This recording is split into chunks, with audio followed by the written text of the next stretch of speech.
এই ভিডিওতে কথা বলবো আইপিসি সেকশন 306 এর ব্যাপারে।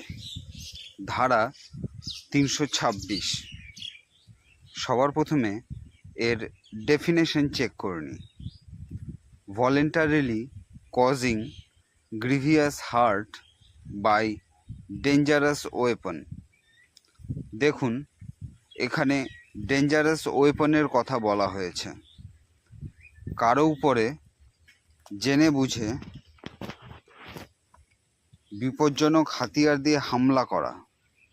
যদি কোনো ব্যক্তি কারো উপর প্রাণের ঝুঁকি হওয়া হাতিয়ার দিয়ে হামলা করে, কোনো ধারালো হাতিয়ার দিয়ে হামলা করে, যেমন কেউ কুলারি বা চাকু বা তরোয়াল অথবা বন্দুক দিয়ে হামলা করে দিল, বা লাঠি দিয়ে ধারালো হাতিয়ার দিয়ে মাথায় চোট দিল, অথবা কোনো অঙ্গ কেটে দিল, যেমন কারো পা কেটে দিল, হাত কেটে দিল, বা দাঁত ভেঙে দিল ধারালো হাতিয়ার দিয়ে, তখন এখানে ডেঞ্জারাস ওয়েপন অবশ্যই হতে হবে। তখন সেই ধারায় 326 আইপিসি সেকশন লাগু হয়। আরেকটি সেকশন আছে 307।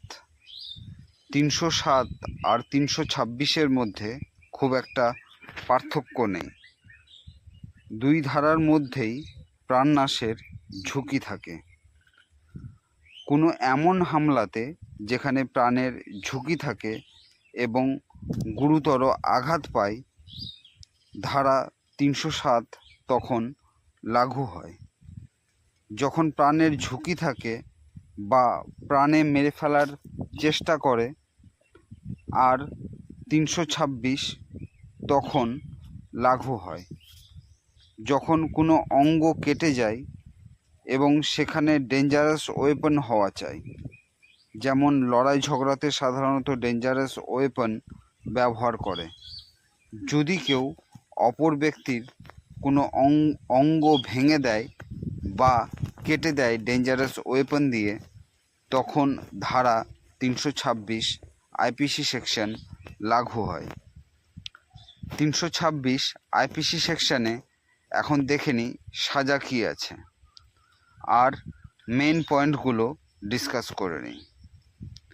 দেখুন, ধারা 326-এর মধ্যে 10 বছর থেকে যাবজ্জীবন সাজা হতে পারে। এটি নন বেলেবল অফেন্স। নন বেলেবল মানে এই কেসের জামিন পুলিশ স্টেশনে হয় না। আপনাকে বেল অ্যাপ্লিকেশন করতে হবে কোর্টে। এরপর কোর্টের উপর নির্ভর করবে বেল দিবে কি না, আর দিলে কবে দেওয়া হবে। এটি কগনিজেবল অফেন্স।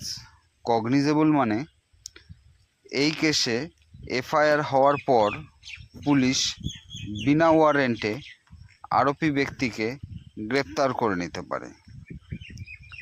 এটি নন কম্পাউন্ডেবল অফেন্স।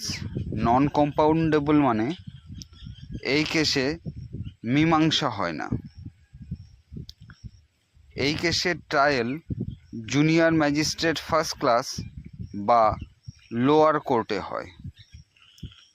এই ছিল আইপিসি সেকশন 326-এর মেইন পয়েন্টগুলো।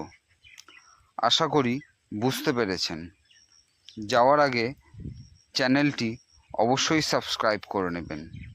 এই চ্যানেলে আইন সংক্রান্ত ভিডিও আসতে থাকে এবং খুব সহজ ভাষাতেই, যেটা আপনি খুব সহজে বুঝতে পারবেন। ধন্যবাদ ভিডিওটি দেখার জন্য।